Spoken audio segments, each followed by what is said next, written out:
everyone, this is Shruti Parihar from Textile Design Semester 3 and I have created a short awareness puppet show on the topic slow and sustainable fashion. I would like to extend my sincere gratitude towards my faculties and mentors Rupali ma'am and Namrata ma'am for constantly supporting me and guiding me. If they wouldn't have pushed me so far, I wouldn't have created such an amazing puppet show. Thank you ma'am. I've selected this topic because I feel spreading awareness about textile waste management and slow and sustainable fashion can educate many people. Storytelling is a visual medium of narrating stories, and what's better than some interesting and eye-catchy puppets narrating the tales of sustainability and slow fashion.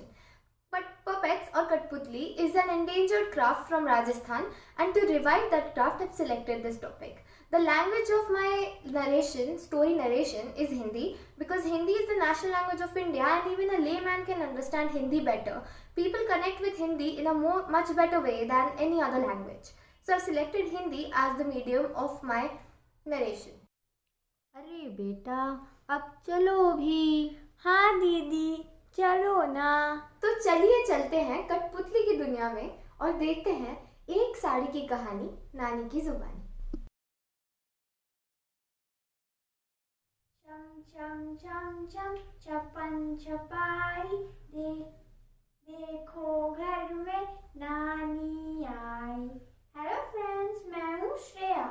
आज मैं बहुत खुश हूँ। पूछो क्यों? आज मेरी नानी आने वाली है। चलो देखो मैं जरा नानी आई कि नहीं।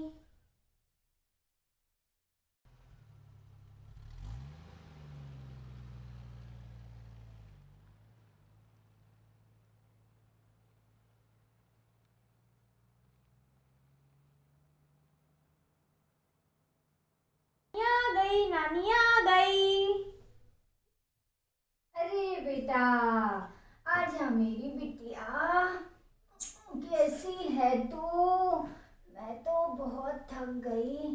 तुम्हारे शहर में बहुत भीड़ होती है। हाँ नानी, अब शहर में तो ऐसा ही होता है। अरे बेटा, बहुत थक गई, चलो सोने चलते हैं। हाँ नानी, मैं नाइट सूट पहन के आती हूँ। Night suit? ये नाइट सूट क्या होता है?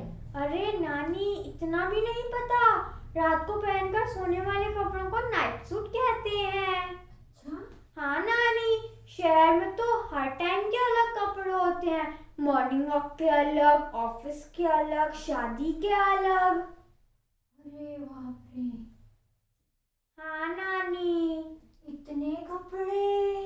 हम अब क्या, शहर में तो ऐसे ही होता है। हमारे समय में तो ऐसा कुछ नहीं होता था। हम एक ही साड़ी को बहुत अधिक उपयोग करते थे। एक ही साड़ी? वो कैसे? अच्छा बेटा, तो चलो मैं तुम्हें आज अपनी एक साड़ी की कहानी सुनाती हूँ। हाँ नानी, सुनाओ ना, सुनाओ ना। हमारे समय में एक ही साड़ी आती थी, वो भी सूती सफेद रंग की। उस साड़ी को हम रंगरेज के पास रंगवाने के लिए ले जाते थे। रंगरेज के पास सिर्फ 4 ही रंग होते थे, पीला, लाल, हरा और बैंगनी। उस साड़ी को हम रंगरेज से कहकर अपने मनपसंद रंग में रंगवा लेते थे और उस साड़ी को फिर हम कई सालों तक पहनते थे।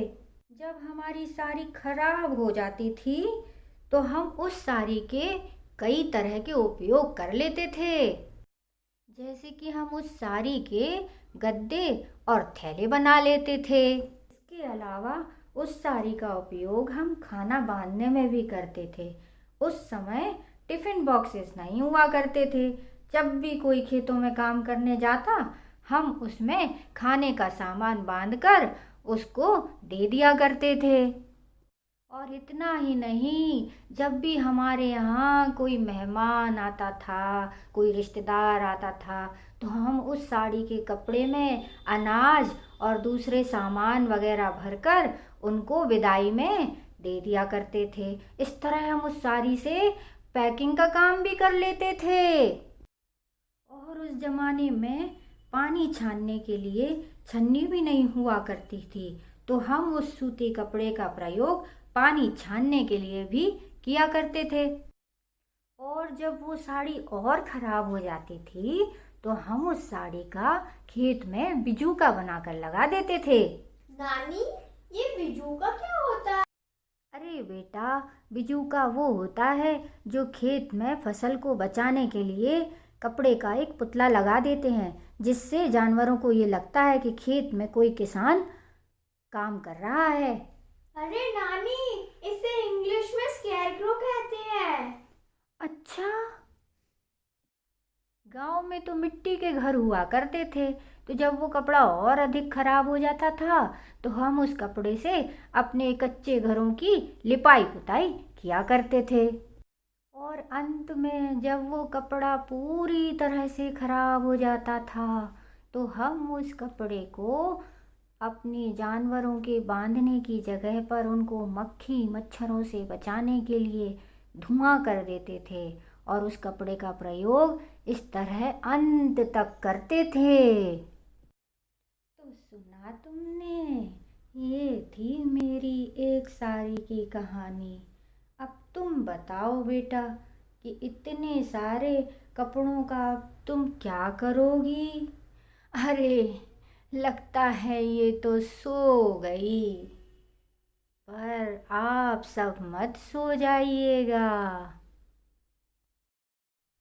अरे बेटा, अब चलो भी। हाँ नानी, चलो ना। अरे बेटा, इस खेत का बिजूका